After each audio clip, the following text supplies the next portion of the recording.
Bonjour tout le monde, j'espère que ça va en ce dernier jour de 2024. En tout cas, Anthony Lopez, lui, boucle son année en retrouvant un nouveau club, comme le relaye le Progrès. Fin de son aventure à l'OL après 12 années de bons et loyaux services. Il s'est engagé pour un contrat de 6 mois avec le FC Nantes, assorti d'années optionnelles. Un premier départ de joueur historique à Lyon qui pourrait en appeler un autre. Comme le révèle l'équipe, Corentin Tolisso est dans le viseur de Brighton.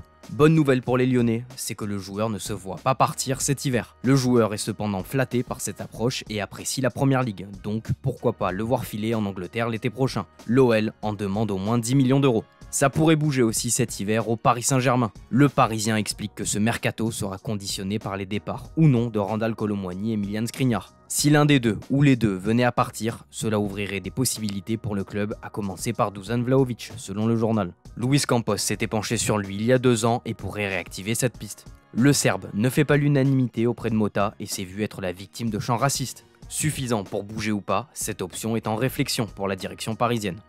Allez, on file en Angleterre, là où il y avait des matchs hier. Évidemment, impossible de ne pas parler de la défaite 2-0 de Manchester United à la maison en plus face à Newcastle. Le Daily Star parle de l'explosion d'Amorim. Le coach portugais a concédé sa 4e défaite de suite, la 6e en 9 matchs au total et collectionne les tristes records. United a subi 3 défaites consécutives en championnat à domicile pour la première fois depuis 1979. Et ils ont perdu 5 matchs de championnat ou plus en un seul mois pour la première fois depuis 1962. Le théâtre des cauchemars pour le Daily Mirror. Le Sun relaye les propos de Gary Neville. Cette équipe est la plus mauvaise de Première Ligue. On a vu Amorim dépasser, en témoigne son épisode avec Zirkzee, titulaire au départ mais sorti au bout de 30 minutes de jeu. Pas de serrage de main et une sortie tête baissée. Bref, pas une décision qui va arranger ses relations avec lui. C'est pas mieux pour Chelsea, défait aussi 2-0 contre Ipswich. Les Blues sont désormais à 10 points de Liverpool, premier avec un match de moins. A noter aussi le match nul de partout entre Brighton et Aston Villa. Avant de passer à la nouvelle année, le Mirror a décidé de faire un bilan sur les joueurs libres à l'issue de la saison et qui vont pouvoir dès demain déjà signer un premier pré-contrat dans un futur club. La tête d'affiche de ce cas, c'est Mohamed Salah, mais on retrouve aussi d'autres gros noms comme Virgil van Dijk, Trent Alexander-Arnold, Kevin De Bruyne, Gundogan, Eriksen, Maguire, Partey, Jorginho ou Heung-min Son. Aucun doute que plusieurs écuries devraient se renseigner sur tous ces joueurs.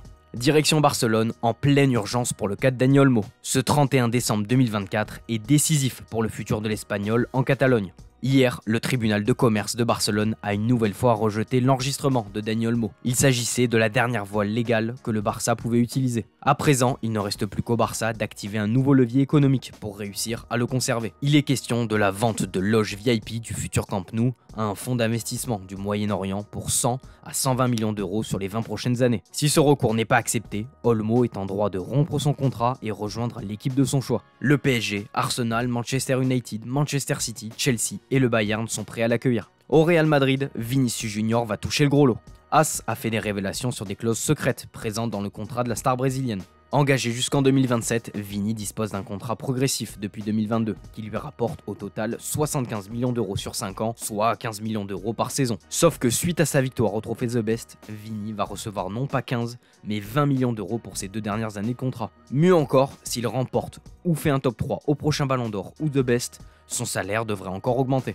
On reste à Madrid, mais avec un focus sur l'Atlético, signé Marca. Le journal met en avant les ambitions du président des Colchoneros, qui vise le titre. Et pour y parvenir, il va falloir du renfort, et cela commence par l'achat définitif de Clément Lenglet. Actuellement en prêt, ses performances ont convaincu le board de l'Atlético, qui souhaite l'acheter. Les premiers contacts ont été établis entre les représentants du joueur et les deux clubs, selon Sport. L'Atlético pourrait offrir entre 8 et 10 millions d'euros pour le défenseur français. Un autre international tricolore de l'Atlético fait parler, c'est Antoine Griezmann. Le journal AS parle de l'avenir de la star en fin de contrat en 2026. Une réunion est prévue en mars prochain. Ce qu'il faut retenir, c'est que c'est Griezmann qui aura le dernier mot. Son club voudrait le conserver, c'est une évidence, mais vu les services rendus depuis de nombreuses années, Madrid ne l'empêchera pas de s'en aller s'il le décide. L'Atlético respectera toute décision que prendra Grisi. La MLS est la destination la plus probable, mais rien de définitif.